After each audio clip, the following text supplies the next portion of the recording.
Since there are a few seats in the front and you are standing, feel free to go there. I'm not stinking, well, not yet, but will after the presentation. I might be. I can't tell. Great. So, I'm going to present you a little case study I made apart from working as a freelancer. What difference does spatial audio make for the viewer compared to a stereo downmix for VR, basically for 360 video? We already had some discussions on that, and spoiler alert, I've got some different results, so you will see that. I'm from Munich. Thanks for the invitation. I studied, you already did the introduction, so this is kind of useless now. What I want to say is that I got a decent background from things that are not audio in the first place. I got informatics, video and physics, all that stuff, which came really handy when I decided to specialize in 360 audio. So I had like a decent foundation of audio engineering, psychoacoustics, audio production and all that stuff. And during my time at university, I already did some little side projects for commercials, documentaries, whatever. So it was fairly easy to me to adopt to 360 videos, which I also wrote my master thesis on it. And as Bruce already said, 2016 was the year for 360 video, basically, where YouTube decided to implement ambisonics, and I also used your tools, were really helpful, thanks. Or Facebook decided to do their own format, and Sennheiser got this MBO mic, which is standing in the other room. So what I'm doing right now is VR Tono. It's a pun in German, and since Germans are known for their humor, trust me, it's really funny. But it's basically a mixture of sound and vision and VR, and I just left out a letter, and then it's VR, and it totally makes sense. And what I like to call 360 sound production is like to do everything related to 360 videos, so like the recording on set.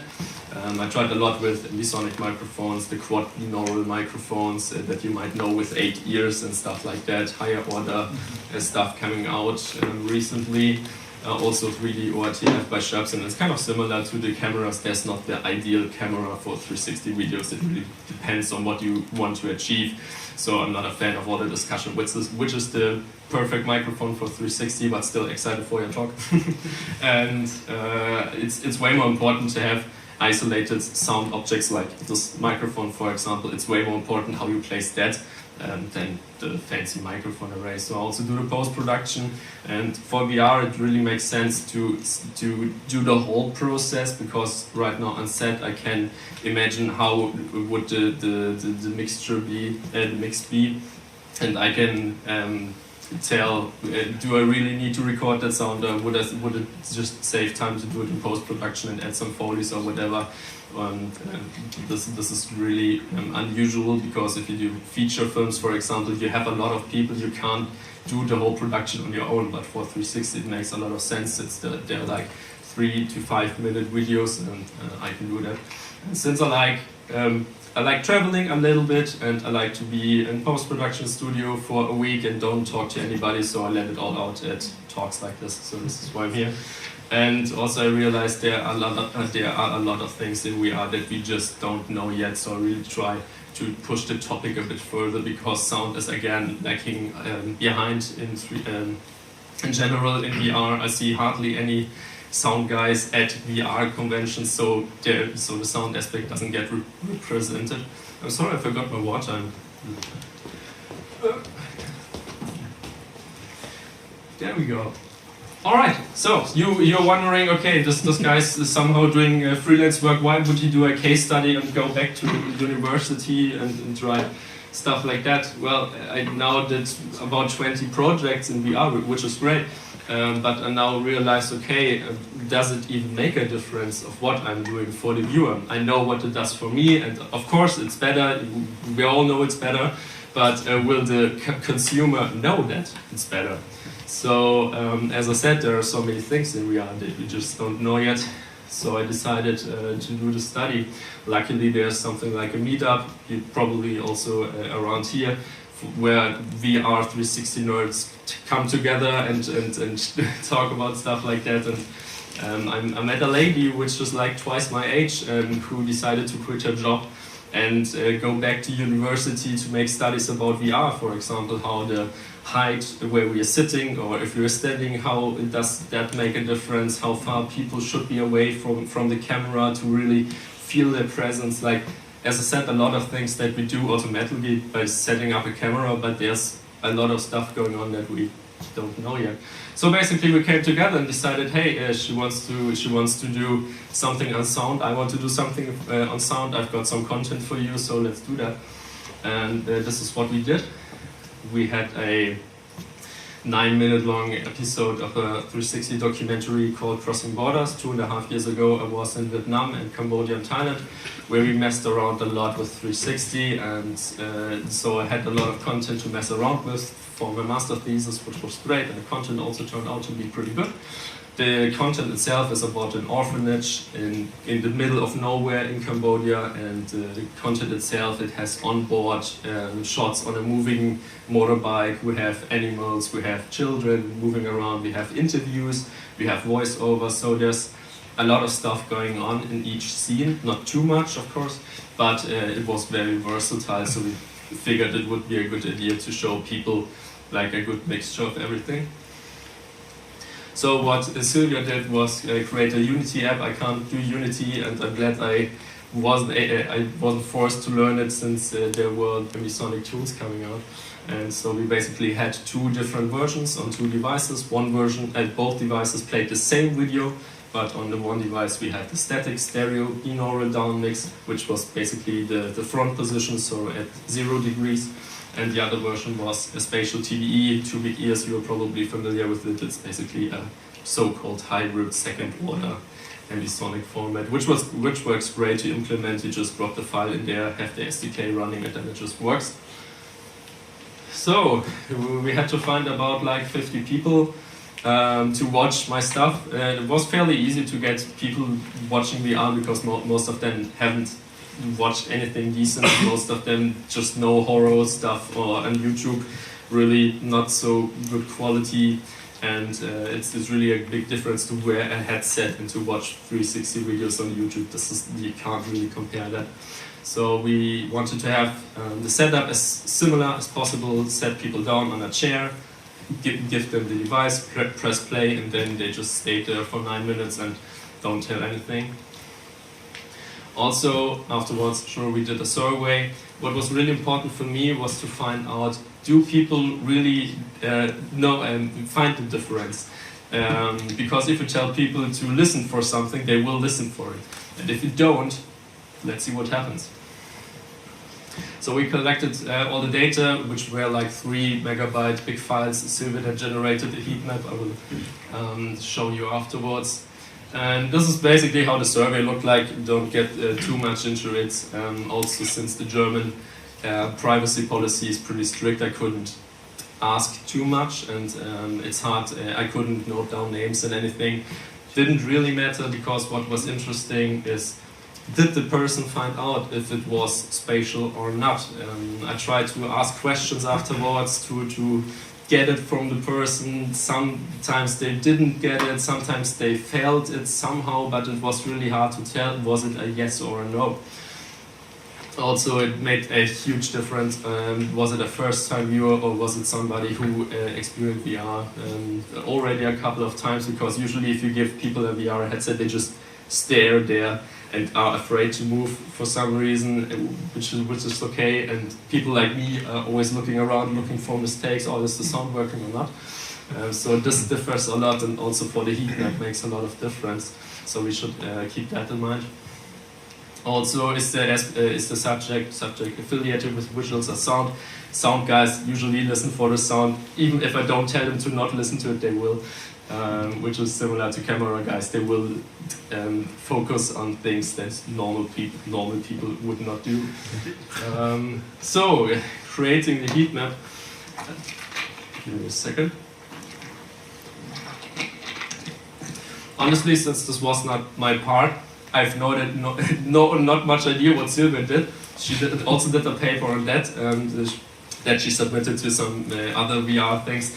Basically, the idea was, you know, from the weather forecast, they have also heat maps, and this was her approach to generating heat maps for 360. The paper is 10 pages long. This is just an excerpt. It works, you will see. This is all I needed to know. Finally, this is what it looked like. We had the basic web interface, you put it online, so it actually is online, and I could check it, but I was afraid it would not work, so I made an offline version. So as soon as you press play, you will see hotspots coming in, and since we did the spatial group and non-spatial group, there would be two different kind of heat maps. But since we generated the heat map data on our own, we were able to generate much more data, like acceleration or how fast people are moving.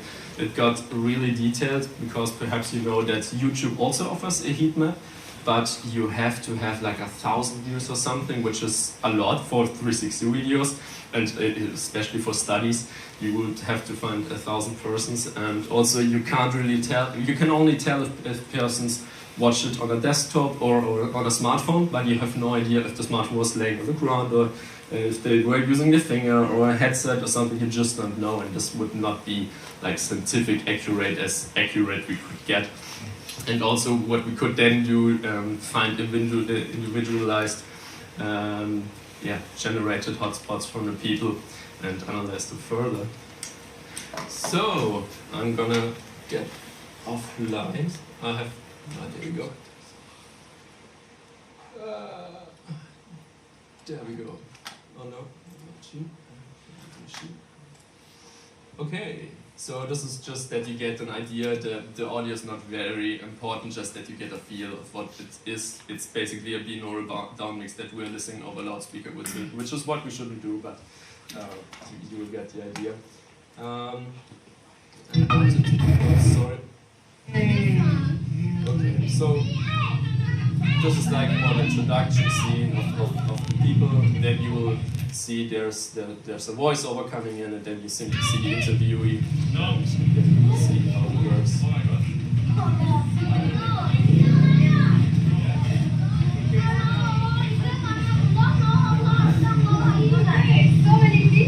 Alright, so many photos. Okay. Hello, my name is Tim. I am from Cambodia. I try to run a small orphanage to support a better life for the children in Cambodia. And those work is run by the volunteers around the world join with me. This center have 5 years already until right now. And we have 17 children are living here. And we also have school for them, English and computer, because this is very important for the world. They need to know about it. Okay, you get the idea. There's people talking, and then immediately people watch them. Now, what's interesting when we see him again, for example. No family. Before I study, they run to me because they really need help. And I really want to help. So he's now sitting not in the center as in the first shot, and he's now sitting on the left, and you can still see, okay, people are following in, just to see that it works, right. Alright. Also, another finding was, for example, as we see him again, people feel familiar with the shot, and now there's much more going on. For example, on the children on the right, people know the scene, so they just move the head around. Really basic things for the beginning. And another thing I would like to show you is the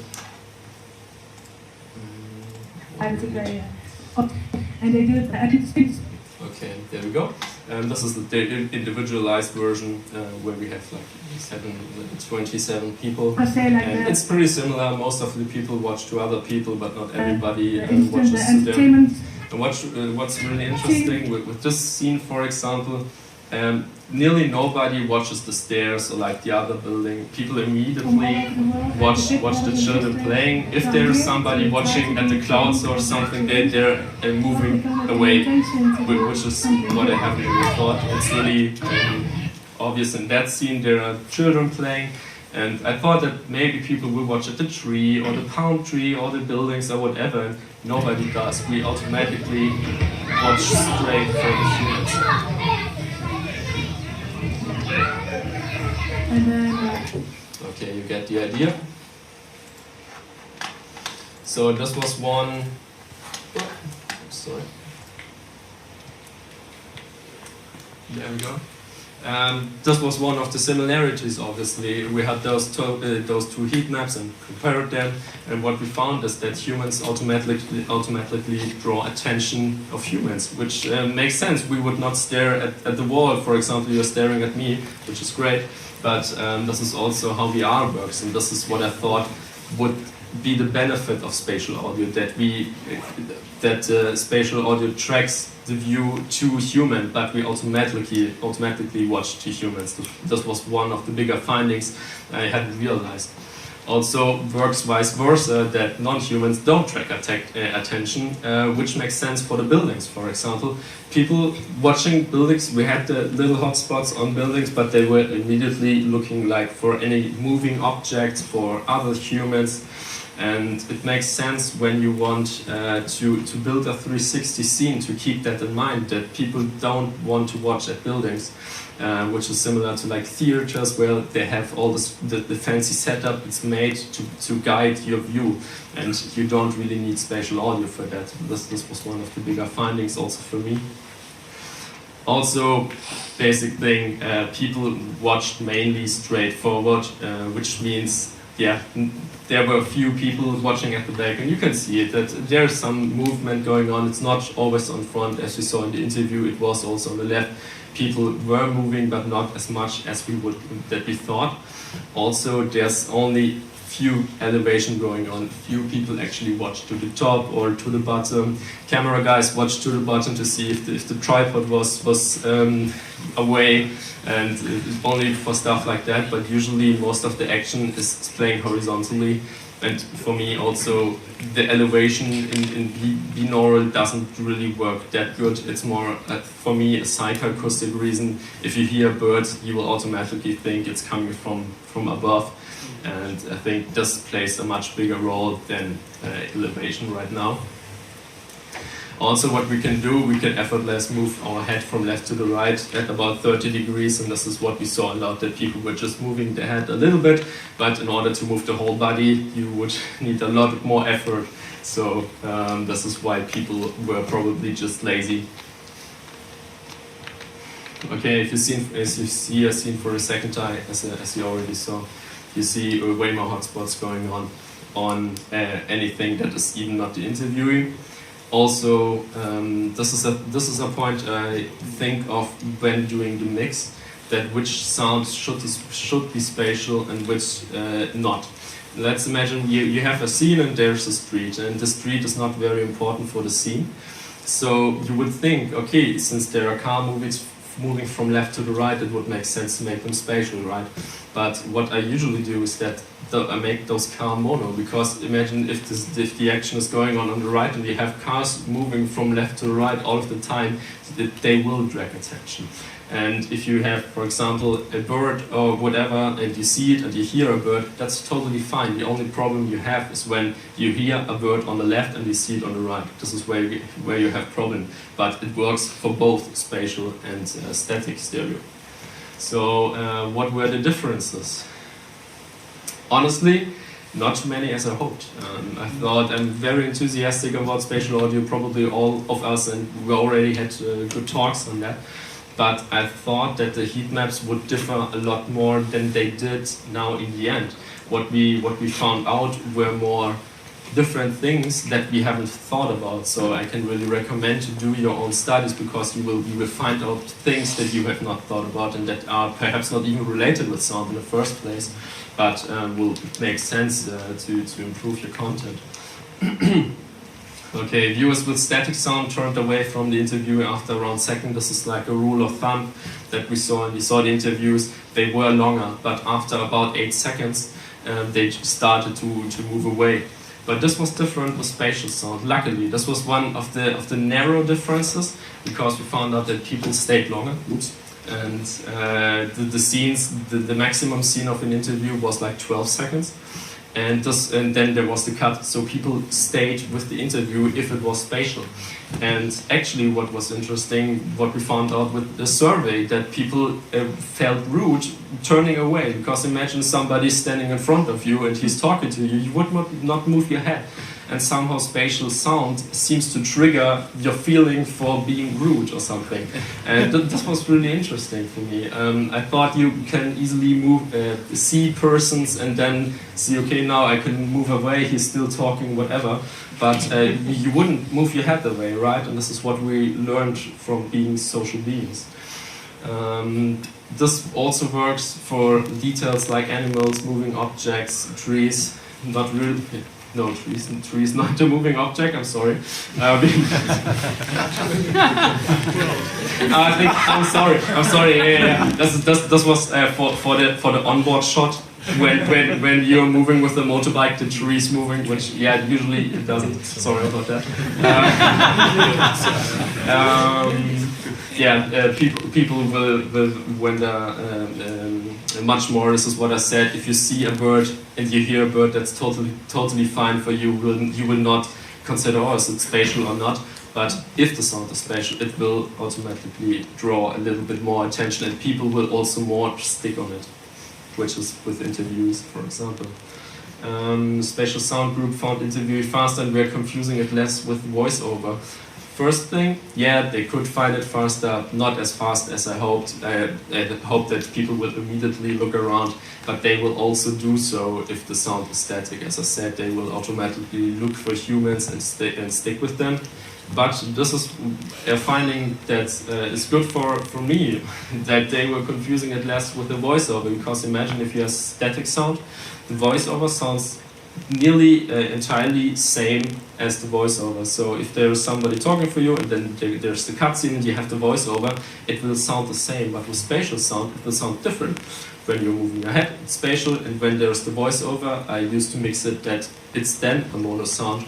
Then you will realize, okay, I'm moving your head, the voice is now inside my head, so the person is not inside the image. And this is what people with static sound got confused. I got a lot of notes that people were saying, okay, when the voiceover kicked in, we couldn't find the human because he wasn't there. And this is one of the bigger advantages for spatial sound, which I hadn't thought about in the first place. Also, since people weren't told about the why I'm even making them watch VR videos, some guys couldn't recall if it was spatial or not, even sound guys, which was interesting. So it seems to be like a very narrow gap of making a scene believable and to making it natural, and on the other hand making it obviously spatial. So it really depends like on your experience or something, and it really depends on the experience the viewer has with VR. So what are the learnings for me? HMDs overheated because they were doing 360 videos with spatial sound and collecting data for heatmap. Also, we use DVRs and they don't have eye tracking, and I would really love to see another study about that with eye tracking, because what we only could generate is the center perspective. But I think that we would have a lot more hotspots like scattered around to feel comfortable with the scene, and then move your head to what you actually want to have in the middle. So that would be very interesting to see.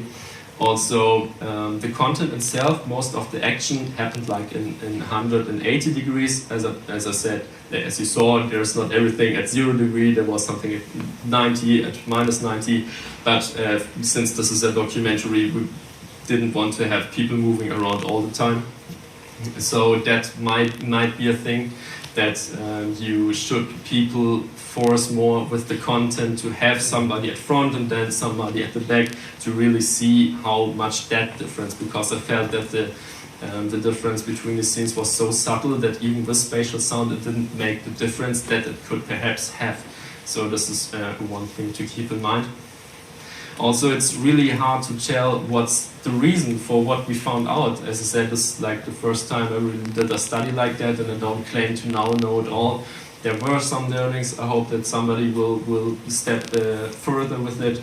And it may be the content, as I mentioned it may be HRTFs. There's no discussion on VR sound without HRTFs. It always ends with it, which is fine. It will be a thing in the next years, but right now it's hard to tell which is the best binaural decoder.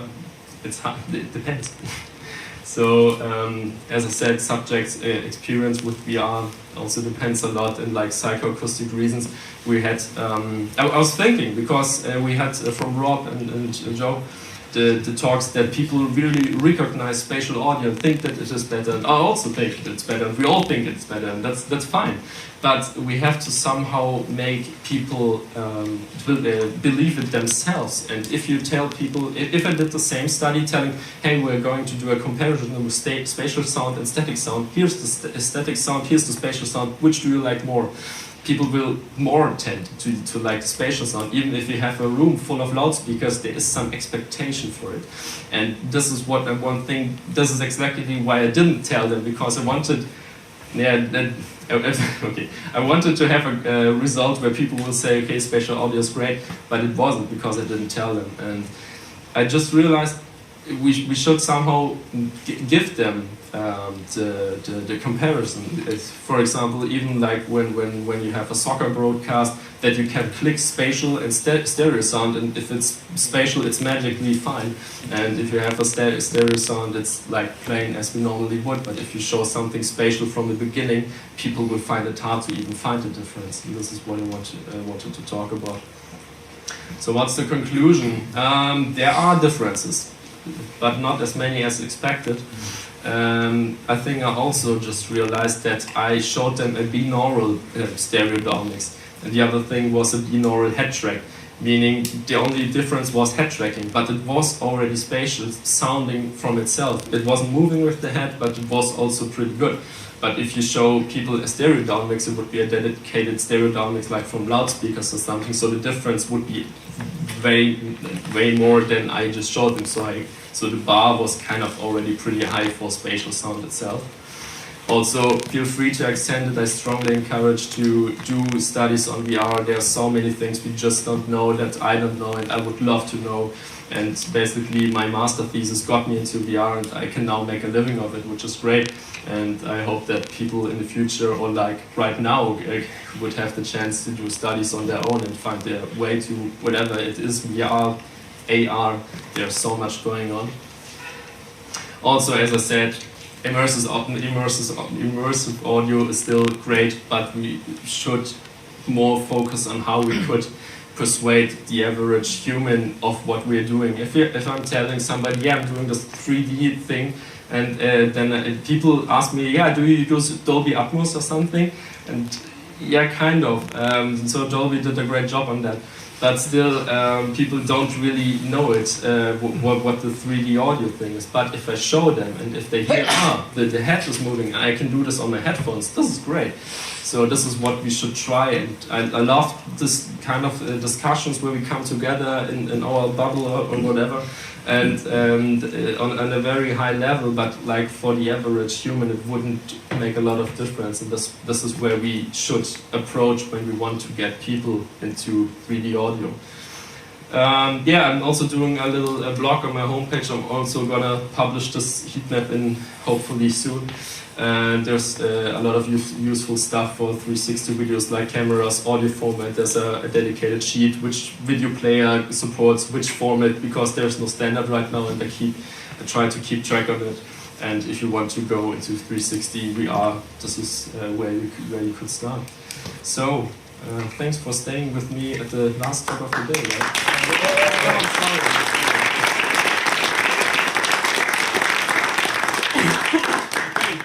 Martin, right, I guarantee there will be some copies. We're 5 minutes over. Should we have one question and then everyone else ask questions in the copy base? Yeah, I will be there. And then we'll set up for the last talk of the day. Go on, sorry.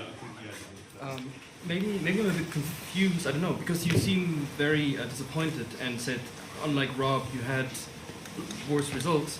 But then you talk about how the engagement with the interviewee goes to the participants, and to me it sounds like VR does impact the engagement with the material much more. So to me this is a very positive result. So I don't fully understand why you're so Because probably I had high expectations and was like super into spatial audio and was like, that's the new thing, and it will change how people hear to sound, and this is what it kind of didn't. I don't want to be disappointed, and you're totally right. It has a lot of advantages, but what I see in the VR scene even, that a lot of projects just don't have spatial sound, and I'm wondering, hey, if even those guys are not using it, what's the advantage? And this is what I wanted to find out, and there were advantages that I already thought about, but not as many as I hoped. I think this is what I kind of wanted to tell.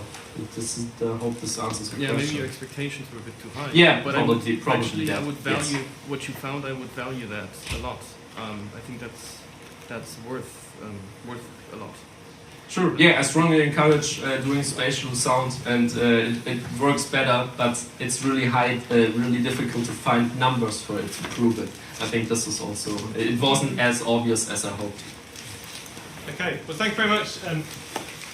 We'll go on to the, Martin, we'll go on to the next, go on to the break, sorry. Have a coffee. Me and Gus will set up the next thing. And we'll see you in about 20 minutes.